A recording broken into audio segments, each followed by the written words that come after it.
Okay, I know what you're thinking, Kurt. It is the first week of Feb. Footy is still a good month or so away, so what is with the trade video? But it's around this time where list managers and recruiting teams really start to get to work, and they'd already be deep into some preliminary discussions with managers and maybe even players at this stage, getting a gauge of what the year ahead might look like in terms of player movements. So with that in mind, I thought that it would be a bit of fun to have a look at some of the names that we should keep an eye on and some of the names that no doubt the club will be looking at. Obviously, this won't be all of them, but these are a few of the players that I could sort of draw a link to, and even some that have some verified links from some AFL media sources as well. So it is good to get a bit of a watch list building, and I thought that it might just add a little bit more excitement to the season if we've got a couple of players at other clubs that we can keep an eye on, and no doubt the hype around these players and a potential move is going to build throughout the year as well. So that should be fun to keep track of. We'll have a look at what these acquisitions might cost and what they'd be able to bring to the team, both in the short and in the longer term with a few of them as well. And we'll even just have a very, very quick look at the draft as well, a couple of the names that have caught my eye and a few names to keep an eye on in what looks like a pretty exciting draft class this year. If you are new to the channel, the list management, trade draft, contract sort of stuff is probably where I do my best work, and obviously really fortunate that it coincides really well with a rebuilding West Coast Eagles outfit. So if you enjoy this sort of stuff, make sure to subscribe or follow along to the show wherever you're listening, because there'll be plenty more of these trade and draft centered podcasts to come throughout the year. Also, make sure you join us on Instagram as well. That's where we do a lot of hypothetical and also reporting pieces there as well to keep you updated through what should be a pretty eventful year. I didn't know really how deep to go in terms of like the real nerdy list management side of things, but if there is an appetite for it, we can do some more in-depth list focused podcasts throughout the season to try and keep things interesting. And with that said, let's jump in and have a sneak peek at West Coast's trade whiteboard, or the way that I imagine it's shaping up as of early February. To kick things off, we'll get started with a player who's probably one of the most talked about footballers in the game this summer. It is Lachie Neale, and he's an unrestricted free agent coming into this season and someone who I think is going to be a real interest to West Coast recruiters. Obviously, the off-field stuff is pretty ugly, and we're not going to cover off on it today, but it's pretty well known that a move back to WA could be on the cards for Lachie, given some family circumstances, and that's something that's actually been bubbling away for a couple of years now. Not the off-field drama, but the potential move back to WA to be back closer to extended family. So that's an interesting watch. I think Freo have probably always been the team in question there, wanting to get back and help them in their race for the maiden premiership. But the way that things are starting to unfold, and with him now at 32 toward the back end of his career and the brimming midfield that Fremantle are quite blessed with, I'm thinking that it's pretty well recognised within the industry now that if he is going to look at a move home to WA at season's end, it's probably going to be West Coast. I think it's a perfect fit when you just put all the off-field stuff aside and look at purely football. You'll see there, if you're watching on YouTube, the graphic, I've got a hypothetical deal there with 2 years on around 700 to 800K. That probably what is going to become the mid-tier salary pretty soon with the new CBA, but into a coaching role as well. I just think it's a really good opportunity to bring someone in who's reached the pinnacle both personally and also team success. Obviously, Brownlows, premierships, all Australians don't win themselves, and that sort of experience and knowledge of the game is pretty hard to come across. So when you can get someone to walk into your club for free in terms of draft capital, and obviously the pay packet there is pretty reduced when you think about the money that he'd be earning at the moment. I think he's on $950 to $1 million at the moment as things stand. So you get him at a discounted rate. He's going to play a couple of years of good footy into his early 30s, and then either he looks at retiring or he extends on a couple of one-year deals, and coaching role is always going to be there in that sort of Sam Mitchell role. So I think it's perfect. Obviously, the culture thing is something that you have to weigh up, whether or not that's going to have an impact on the group. I don't really buy into that too much. I think he's got a job to do when he comes into the four walls of the footy club, and I think he'd be an exceptional leader in terms of training standards, professionalism on field and off the field as well, and once again, just more premiership Brownlow experience, which you really just can't buy. So another good mentor for Harley as well in terms of copping tags and being the number one midfielder. Obviously, a couple of Brownlows and being pretty unstoppable in the centre. So I'd look at this as a really big improvement on like a Tom Mitchell, who was floated to join West Coast as an SSP. I think the idea idea of getting a senior clearance midfielder in who's seen the pinnacle of premierships and Brownlows is a great idea, but I'd much rather a player like Lachie Neale who still has a good couple of years of footy left in him. So definitely something that I'm keen to look at. It's going to get a fair run this year, and obviously still a lot of water to go under the bridge, but when you've got the senior coach Chris Fagan come out and say to the media that if Lachie wants to move back to WA at season's end, he'd do it with their blessing, then you know that you're in with a red hot crack to sign the guy. So a lot of water to go under the bridge if in 6 months' time things in his personal life calm down and Brisbane go on to win another flag. He might not see a reason to move on, but in the same breath, you look at that young midfield with 2 Ashcrofts, Jasper Fletcher, who's not getting a game in there. You've got McCluggage, you've got Berry, you've got Dunkley, you've got Dan Annable, who they've just drafted as a top 5 academy prospect, and then also Zach Bailey, who's looking at potentially leaving to accept a big contract on big money with a more inside midfielder-focused role. They've got to try and juggle these guys and keep them all happy. So one way to do that might be farewelling a player who's given them a lot and still cashing in a little bit in terms of the compensation that they'd get through the free agency. So I think that this one's actually really likely. A few of the other players that we're going to speak about today, there's still a lot of water to go under the bridge, but with the Lachie Neale situation, I think that this one, I could definitely see a world where it happens. So by the sounds of things, he's having a really strong preseason and come back in ripping nick and going to chase that 3rd premiership. So very big watch this space, but definitely a player that I'm interested in bringing across as a free agent. The next player I wanted to quickly touch on is Jed Walter, a little bit of a fan favourite for West Coast supporters, and there's always been, even since before he was drafted, the narrative that one day he might potentially look to come home to West Coast. Obviously not a West Australian, but he has spent a lot of time over here with family down south and grew up loving West Coast and dreaming of playing in Perth in front of big crowds for one of the biggest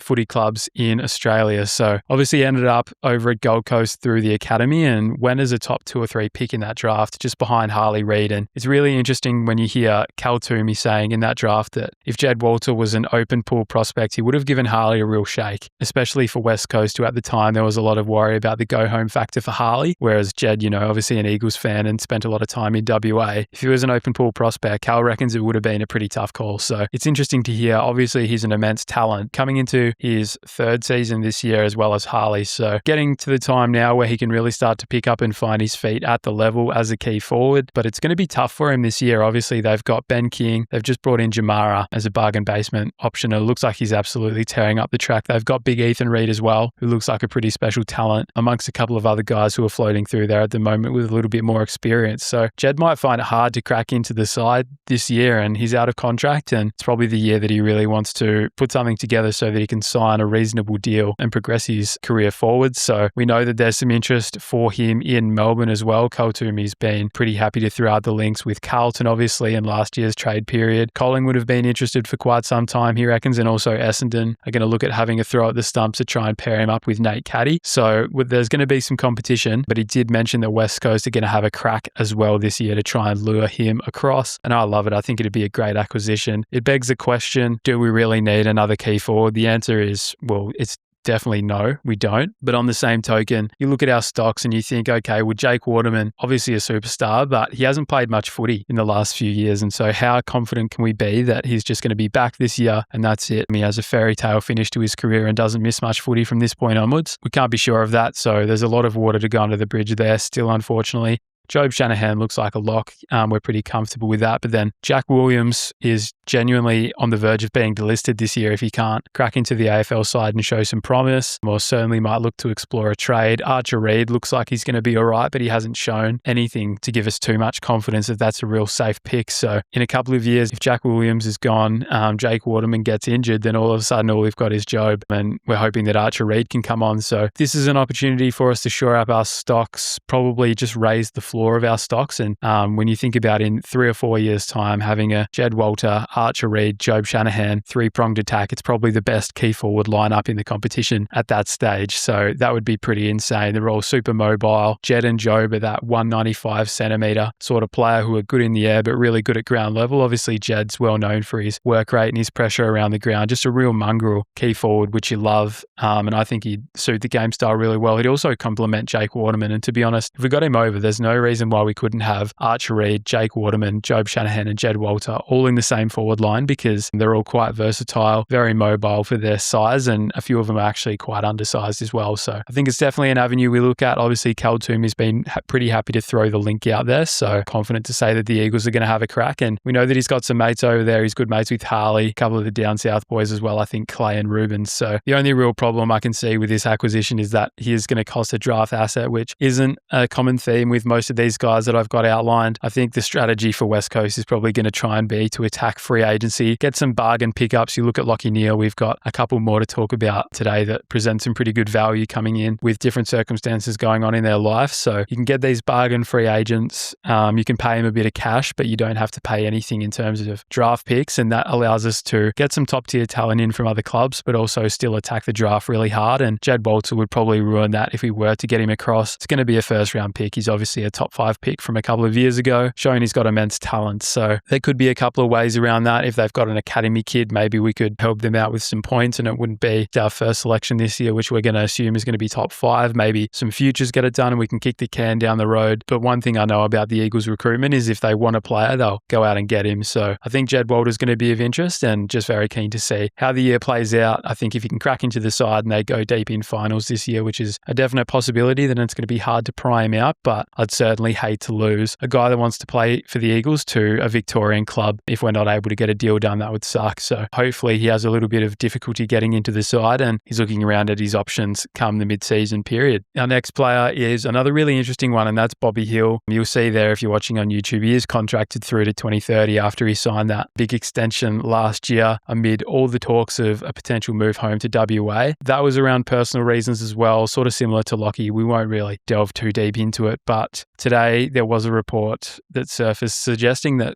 Collingwood aren't actually expecting him back at all in 2026, and they would consider that a win if he was to return and play some AFL footy. So that's a big development. And I know that Bobby's been super steadfast about wanting to stay at Collingwood. He doesn't want to move home regardless of his personal situation. He wants to stay in the black and white and be loyal to them. They obviously gave him an opportunity coming across from GWS, and by reports, they've been amazing to him. So with full respect to that, I've still put him in this video because obviously if he's going to be spending a lot of time in WA through his personal issues, then if he wants to continue his career in the AFL and move to WA might be on the cards, and I think West Coast should be right at the front of the queue for that. He fits a real positional need. He's at a good age, still only 25. He's got a Norm Smith and a premiership to his name, so the resume doesn't get much better than that, and he's the exact positional need that the club has at the moment with a real lack of quality small forwards. So this guy has shown that on his day he can be one of the best in the AFL, and I think he's just a bums on seats sort of player that we need more players like Harley, who you come to the footy to watch and gets the Eagles back on Broadway. So I think it would be a really savvy acquisition. You think a player who's won a Norm Smith, a premiership, contracted through to 2030, it's going to cost a lot in terms of draft assets. But Collingwood, if they don't get him back and the personal issues look like they're going to be persistent, then we could see a Jamara Ugle-Hagan sort of scenario here where they're happy to tear up his contract and just pass him on to a club who's willing to give him a couple of years at base salary and potentially get a 3rd round pick back and just call it a day on that. So in that scenario, I think that he'd be another perfect get alongside Lachie Neale. Again, 2 players who, when you're getting them at their best, they're 2 of the best players in their given position in the AFL. You're getting them across for nothing in terms of draft assets. They're on reduced salary as well. Like Bobby Hill would be on base salary plus some heavily incentivized triggers to help get that pay packet up, but really give yourself a bit of a safeguard and make sure that you're getting the performance that you want out of him. So I think this would be a really savvy piece of list management. But again, similar with Lachie and Jed as well, there's a lot of water to go under the bridge with these guys. And unfortunately for us, it's not really, here's West Coast. It's a really attractive place to come and play footy, and they're going to move heaven and earth to try and get here. It's more of a, we're just waiting to see how their situation goes. And if we can present an option to help progress their career, then they might look at it. So we are stuck in waiting mode with these guys, unfortunately, but that doesn't mean that we shouldn't be getting on the front foot. And I'd be staggered if the club hasn't reached out and had a chat to each of these players' managers as it stands. So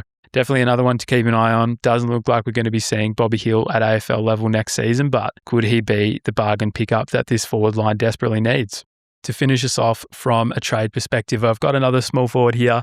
This time an unrestricted free agent, and it is Matt Guelphy, who a little bit of a rogue one. He doesn't have any trade links back to WA. I've sort of just plucked this one because of his free agency, his age as well, and just reading the tea leaves with Essendon. He was struggling to get his AFL opportunity there at stages last season, in and out through the VFL. So for someone who's been a pretty decent role player, I found that quite interesting. So 28 years old, which sort of surprised me a little bit, but he's got a fair chunk of reasonable footy there. I think that at his best, he definitely gets a game in our forward line. So as an unrestricted free agent who's coming across on base salary, I think it's definitely a player that we could look at. Obviously, Essendon have gone pretty hard at the draft for smalls. They've brought in Hussein Al-Ashkar and Isaac Kako, two of their NGA players who they really rate as small forwards. And if Matt Guelphy's not getting a look in halfway through next season, then I wouldn't be surprised to see him take up a move home to WA. So again, a fair bit of water to go under the bridge there, and there's no official link yet, but definitely a player who I think could lift our floor a little bit, and at the very least just offer us a short time stopgap between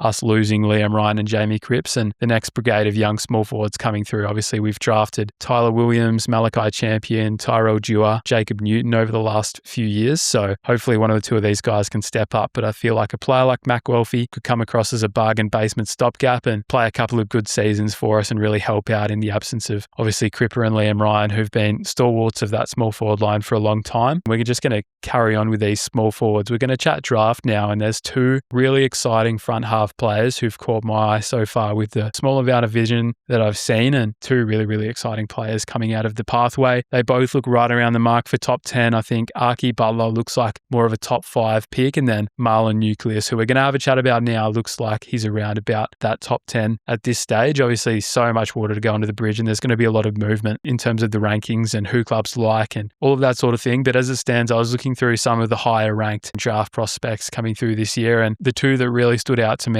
were in that smaller forward, potential midfield, pinch hitting sort of role. So we'll have a chat about this guy. One of the best names I've seen coming through the draft pathway. It is Marlon Neocleus from Gippy Power, Vic Country. He is a small forward, as we touched on, 168 centimetres. So really offers that point of difference. It comes to the forefront of his game. You see the speed, the power, the agility, and the scoring potential, just the X factor as well. So creative in that forward line, and he impacts to a really high standard. He picks up a lot of the footy. For someone his size, he's a real busy bee. He loves getting around the contest as well and pushing up into the midfield. Close mate of Willem Dersma's, obviously teammates at Gippy Power, and he's just got a bit of that swagger that I think would be a lot of fun inside our forward line. If you have some spare time, get on YouTube and go and search up some of his highlights, because yeah, it's really exciting. He's had some big games where he's accumulated a lot, and he's had some games where he's hit the scoreboard a lot. I think that if he can transition into a sort of Nick Watson type of small forward, he's exactly what we need, and I think that a lot of West Coast fans are going to gravitate toward this guy. Just given the Vic Country links, I think he'd be great for culture. I think many would love him, and he really suits the way that modern small forwards are going. So definitely a player to keep an eye on is Marlon Neocleus. Another really cool name in the draft is Archie Butler, who's also a small forward mid.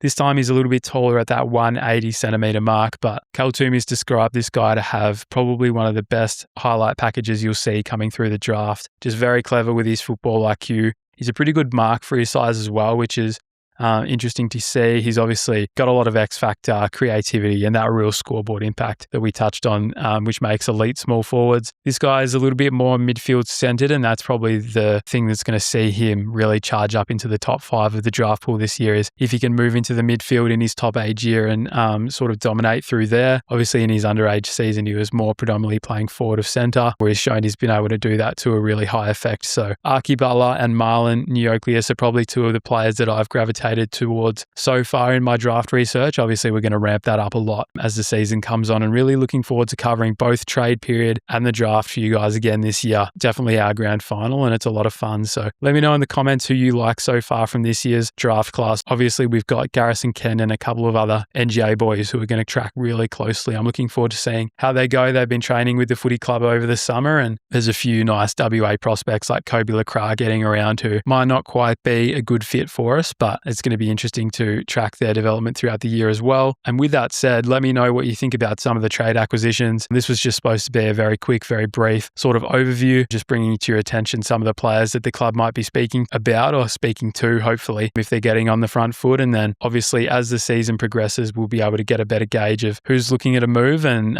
what some of the options might be for us to add to this list. So very exciting. Obviously, we know that Chad Warner looms not this year, but next year as a free agent. So that's another really exciting one to keep an eye on. But unfortunately, we do have to wait a little bit longer for that. I think that if we can bring in some players like Lachie Neale and Bobby Hill this year for very cheap, bring in a top 5 draft pick as well, and then go to free agency again and shoot the lights out with Chad Warner, I think that all of a sudden this team build is just about complete and we just really have to bank some natural progression. So very excited about what's to come. Let me know what you think about the potential acquisitions. If you're watching on YouTube, there'll be a couple of videos recommended for you to watch just here. And we're going to be back to finish off our player profiles as well in the next couple of days with the last handful of players. So looking forward to that. Make sure you find us on Instagram. Really appreciate all of your support so far in 2026. I'll chat to you soon.